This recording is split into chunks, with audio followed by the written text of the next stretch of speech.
Live at 5, it's off review. Well, there's no offers to review today, so that part is not correct. Also, this event just ended right now, and the payout will be probably sometime tomorrow. And I just want to say these alliance auctions are highly offensive to me. My alliance was on the edge of between 9 and 11, right on the edge, and what it would just turn into this like buying offers, and everybody in the alliance would have to start buying offense, and these rewards right here are meaningful. Like, this is going to be enough rewards for me personally to get a big boy apocalypse, so I'm grateful for that. But the last time there was an event like this was with a 7 red on Dormammu, and it felt bad then, and I just wanted to bring it up again that I'm not a fan of First of all, leaderboards essentially are auctions, because the best way to get ahead in this event, is to have alliance participation. Of course, there was things that you could do that weren't offers, but at the end of the day, the alliances that placed, in the top were just buying offers, and it essentially makes it an auction. And if you're 23 people in alliance and 23 people are spending and one person isn't, how does that work out? I just don't like that they've really pushed this homogenous alliance where everybody in the alliance has the same level of activity where it's optimal, and same level of spending, and similar size rosters, and so on and so on.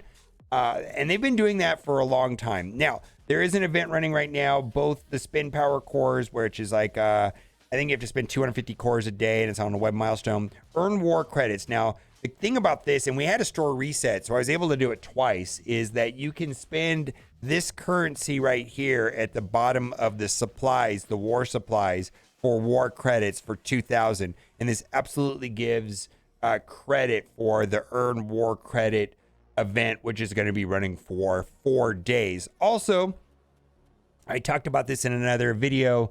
Beta Ray Bill was the first player to finish Dark Dimension 6, and he did a poll. It was on a Google Forms. That poll has ended, and so Beta Ray Bill posted on the Player's Voice Discord that the winner of the poll was Star-Lord Annihilation and Thor Infinity War. And so there's been some questions on how that's going to work and when. I do not know when, but Tana brought this up, and Stephen quoted Tana right here. The winner will get to choose 2 characters to allow players to individually decide which of them they can receive 100 character shards and a 5 red star promotion for. And so the choice that we're individually going to be able to make is Star-Lord, Annihilation, and Thor Infinity War. And a lot of people are saying, well, it was a vote. And I guess, whatever people voted for. I know I made a video and I put a link to the forum. So some people are grumbling that it's a war teams rather than raid teams, but it is what it is. Bonus stuff is bonus stuff. No offers or red stars for SpiderMan Big Time. There has been no official announcement on this, but I suspect the top comment here is correct, that SpiderMan Big Time is going to be a dark promotion credit character. So that is why there are no offers or red stars for Spider-Man Big Time. And also, as far as offers go, this is going to be awarded inside of the raid milestones, which pays out 2 weeks. I'm going to say that I got my raid milestones of the day, and the rewards were impactful, and it feels like it's a very steep payout on that. Let's take a look at it. And I made a video about this, and I just wanted to point out that it's actually pretty good rewards if you're in a competitive alliance, but it falls off a cliff pretty rapidly, and this pays out every 2 weeks right here. But this is significant, right? At least up here it is, and it seems to drop off a cliff pretty good and pretty quickly. And again, I think this is just going to force alliances to consolidate, because these rewards are meaningful. And this is where the Spider-Man Big Time is going to be coming from. All right, let's keep going on.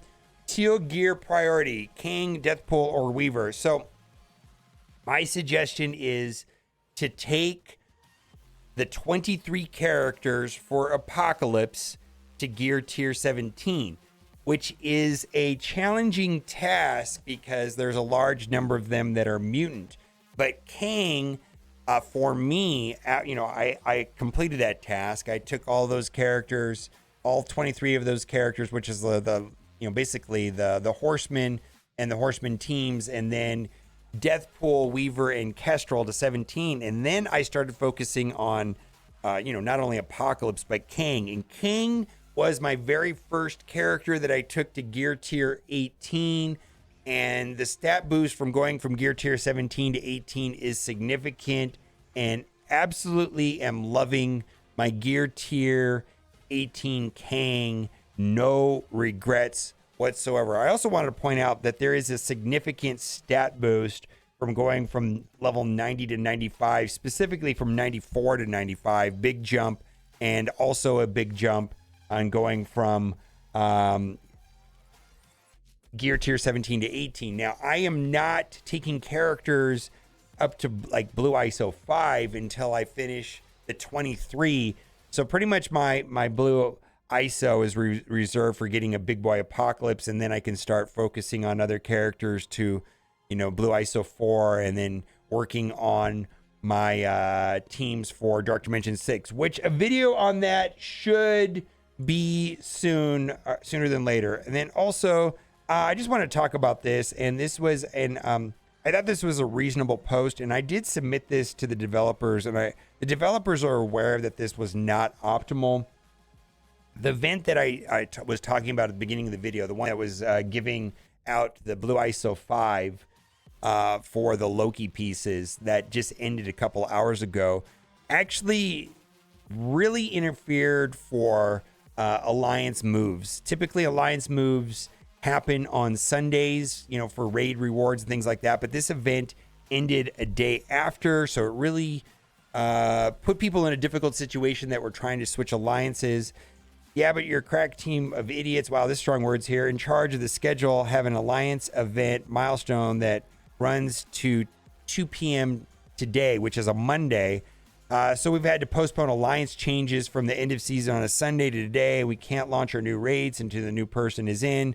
Please tell you're proud of the scheduling kind of alliance milestone that awards rank rewards end of season boundary is silly, short-sighted, and poor planning on your part, causes all kinds of headaches. And I just wanted to, that this message was clearly communicated to the developers, and they did see this post. So we'll have to see if going forward, if this is going to be an ongoing thing.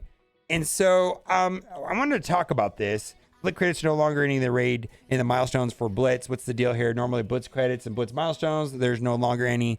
And this is the answer. And this is a good and a bad thing. It's bad in the sense that we're getting lower rewards and they need to be offset someplace else, which I agree with. They announced this change when the last patch went live. It's to discourage hoarding. There's no more raid credits in the raid season milestone either. So it is garbage, but it absolutely does have to do with hoarding. And I've been pretty public about this. I do not like this hoard meta that we've been in, and they're moving away from it. But the elimination of the hoard meta, or incentivizing players from hoarding, just removing that, but then stripping away rewards or blitz credits or raid credits just to discourage hoarding is not what we were asking for. We're asking for that this silly way of doing events, why we're min-maxing and save the rewards from this, and so that we can offset 2 days later, and going into the data mines and building spreadsheets and having needlessly complicated events, unnecessarily complicated. And one of those complications was hoarding. And so this is the problem I have. The problem I have with these events is that they're needlessly complicated. And one of the things that was making it needlessly complicated was hoarding. But if they just remove the hoarding and then continue to make the events paywalled, needlessly complicated, less rewards, then they're not really addressing what the real issue. The real issue is that they were overly complicated, and people other than players that are, watching YouTube videos, active on Discord, active on Reddit, active on Twitch, are not going to get this information, and a casual player is not going to be able to take advantage of that. And that's the problem. Too complicated. So just removing hoarding is not the real issue. That's a part of the larger issue, is that the events are too complicated. Let me know what you think in the comment section. And as always, thanks for watching. Keep on gaming. Bye for now.